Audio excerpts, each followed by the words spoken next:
If you ever wanted to play a banned card in Commander, Secrets of Strixhaven is going to let you do that. And today, I'm going to show you those cards and many more as I review the top cards for Commander from Secrets of Strixhaven. The set has 3 mythic rare cycles worth exploring, the first being the Paradigm spells. These are expensive sorceries that copy themselves for free every turn if you resolve the first one. Improvisation Capstone and Restoration Seminar are pretty expensive at 7 mana, but they're guaranteed value every turn for the rest of the game. Germination Practicum requires you to have a board state, but you should be smashing your opponents in just a turn or two after that. Echo Casting Symposium is a little tricky too, but you can imagine the possibilities when you get a clone every single turn. Finally, Decorum Dissertation is the sneakiest of the cycle because it reads pretty bad, but it might actually be the best of the bunch. Once you cast this, you never have to worry about drawing cards for the rest of the game. You do have to worry about your life total at some point, so maybe it's best in a life gain deck. Next, we have the Emeritus cycle, a group of monocolored creatures that all feature a prepared spell from the original Alpha set. Emeritus of Conflict is more of a constructed card, but the rest of the cycle looks like they have a home in Commander. Emeritus of Ideation, for example, draws cards with a literal Ancestral Recall, while Emeritus of Abundance can cast Regrowth when it's prepared, and can go infinite even with 8 lands in play and an extra turn spell, assuming it can attack without dying. Emeritus of Truth gives you Sword to Plowshare, so someone controls more creatures than you, and it's a great blink target for flicker decks. And of course, Emeritus of Woe has Demonic Tutor as its prepared spell, and you can even recharge it with multiple creatures dying during your turn. The final big cycle includes the Elder Dragons, each of which bring back one of Magic's most powerful mechanics, Slap Tube, well, a giant flying dragon. We've created an entire deck guide for Lorehold the Historian, who gives your spells Miracle for an insanely cheap cost, so make sure to go check that out. Witherbloom the Balancer brings back Affinity, and produces a ridiculous infinite combo of Sprout Swarm, while also being great with big X spells like Torrent of Hailfire. Prismari the Inspiration is like having a 1000-year storm in the command zone. It's clunky, but adding a storm to all of your instants and sorceries is textbook busted. Quadrix the Proof is all the proof you need that Cascade is still broken. It doesn't work well with counter spells, but who needs to counter anything when you can bury people with this much value? And finally, we've got Silverquill the Disputant. Casualty is not as historically broken as these other mechanics, but it's still an awesome black-white spell copying commander. Feels like Anello the Painter, but bigger and easier to use. Okay, actually, I lied. There are a couple more cycles you want to be aware of in this set. The Turbulent lands are new from the Secrets of Strixhaven Commander decks, and they look like some great new Commander-specific dual lands. They have land types, so they're fetchable, and they'll start entering untapped as early as turn 3 and almost always on turn 4 and beyond. The slow lands from Crimson Vow return in this main set too.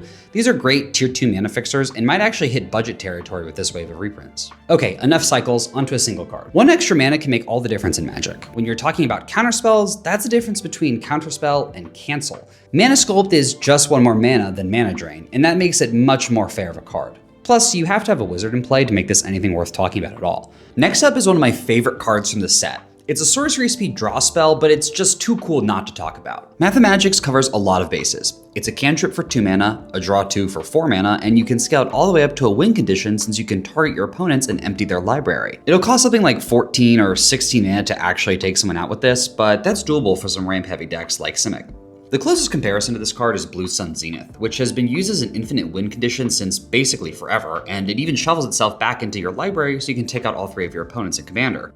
Mathemagics can't do that, but it's a better draw spell for yourself, assuming being a sorcery isn't a complete deal breaker. Plus, it's just cool. Pensive Professor is a new take on Fathom Mage using Increment to get +1/+1 counters instead of Evolve. It can't draw as many cards as Fathom Mage can, but it's cheaper to cast and only has 1 color, so it can go in more decks.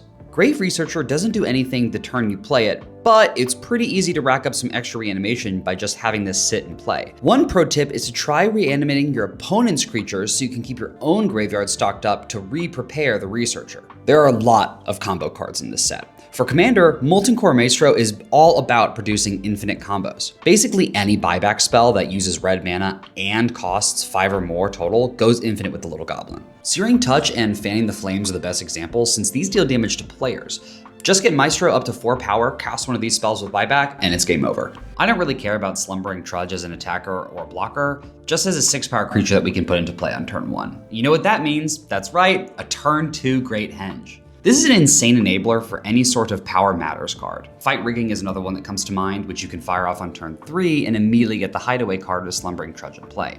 Black-White is a strange color pair for blink creature like Conciliator's Duelist, but the potential is definitely here. Repartee is easy to trigger if you fill your deck with targeted instants and sorceries, and if nothing else, the Duelist can always target itself just to draw another card. Remember that Repartee works if you target your own stuff or your opponent's stuff. So you can fill a deck with removal and get blinks that way, or just cast cards like Ephemerate and double up on the flicker value. This set actually has a number of good board wipes for Commander, so let's just cover them all at once. Ceaseless Conflict is a traditional Wrath that leaves you with a 3/2 Spirit for each non-creature you lost. Great fit for Spirit decks and a solid board wipe anywhere else. Vicious Rivalry is sort of like a 2-color Toxic Deluge. It'll be easier to take out large creatures with this since it counts mana value instead of toughness, and it even sweeps away artifacts. I doubt Splatter Technique will make a huge dent in Commander, but you could do worse than a half board wipe, half draw spell. And there's also Withering Curse, which turns an Infest into a straight up 3-mana catch-all board wipe if you can gain life before it resolves. Did they just shadow unban Recurring Nightmare in Commander? I mean, not exactly, but you can see why people are making the comparison with Cauldron of Essence. You invest 3 mana upfront, and from there on out, this is basically just a Recurring Nightmare, letting you spend 3 mana to cash in your worst creature on board for the best creature in your graveyard. You can even get a sweet Blood Artist trigger when a creature dies, which is a nice throw-in on an already powerful reanimation tool. Moment of Reckoning either decimates the board or reanimates a bunch of permanents, and sometimes both. Commander's well past the days where you can just jam a bunch of 7-mana spells in a deck and call it a day, but I don't know. I think you've still got room for some Battlecruiser cards like this at some casual tables. Resonating Loot is part mana doubler and part Library of Alexandria, and very weird. But you know what? It's pretty darn good too. Turning 5 lands into 10 mana for your big Izzet spells sounds great, even if you totally ignore the card draw effect on this, which you shouldn't do, because I don't know if you know this or not, but drawing extra cards is pretty sweet. I feel like a lot of people are going to miss Traumatic Critique because it looks like a fireball, but that's not the way to look at this card. Instead, think about it like an upgraded Thrill of Possibility for the blue-red decks. It does what cards like that do, but better, and from there you can sink extra mana into it to deal damage to something.